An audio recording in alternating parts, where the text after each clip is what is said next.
BPL এর এবারের আসরে 16 দিনে 20টি ম্যাচ শেষ হয়েছে। ঢাকায় প্রথম পর্বের পর সিলেট পর্ব শেষে চট্টগ্রামে মাঠে গড়ানোর অপেক্ষায় ঘরোয়া এই টুর্নামেন্ট। সাগরিকায় তারুণ্যের এই উৎসবে মাতোয়ারা হবার আগে 16 দিনের 20 ম্যাচে কেমন হলো বিপিএল। মাঠের খেলা জমজমাট, এ নিয়ে সন্দেহ নেই। বেশিরভাগ ম্যাচেই 200-র কাছাকাছি রান উঠেছে, আর 8 ইনিংসে 200 পেরিয়েছে সংগ্রহ। বড় লক্ষ্য তারায় জেতার নজিরও আছে। ইনিংসের শেষ বল পর্যন্ত লড়াই হয়েছে। গ্যালারি ভর্তি দর্শকের পাশাপাশি চলতি বিপিএলে এখন পর্যন্ত 5টি সেঞ্চুরির দেখা মিলেছে, আর শুরুর দিকে বিশৃঙ্খলা এখন অনেকটা নিয়ন্ত্রণে।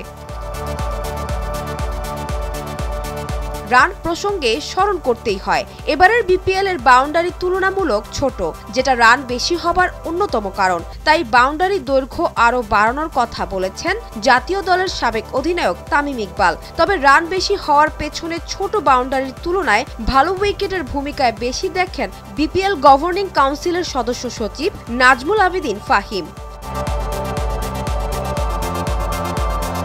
এদিকে এবারের বিপিএলটা তারার আলোয় আলোকিত হতে পারেনি। দ্বিতীয় তৃতীয় সারির বিদেশিদেরই মেলা, অখ্যাত এসব ক্রিকেটারের খেলার ধরন ধারণও প্রশ্ন সাপেক্ষ। প্রকাশ্যে কোনো অভিযোগ না এলেও সন্দেহ জাগা নিয়ে বেশ কটি কাণ্ডই ঘটেছে। চোখ কপালে ওঠার মতো হোয়াইট আর নো বলগুলো নিয়ে বসলেই এসব তদন্তের যথেষ্ট তথ্য পাবে বিসিবির দুর্নীতি দমন ইউনিট। তবে এসবে এখন মন্তব্যে নারাজ দেশের ক্রিকেটের নিয়ন্ত্রণ সংস্থাটি।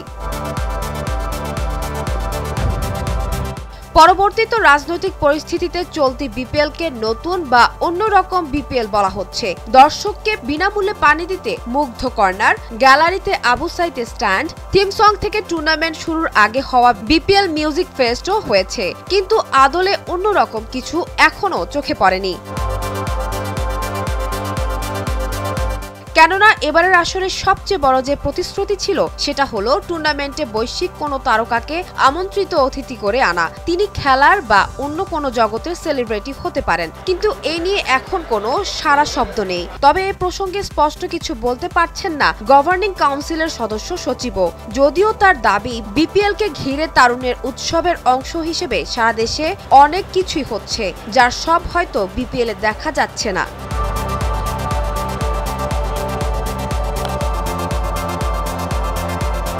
সঞ্জনা তাবাসসুম, ভোরের কাগজ।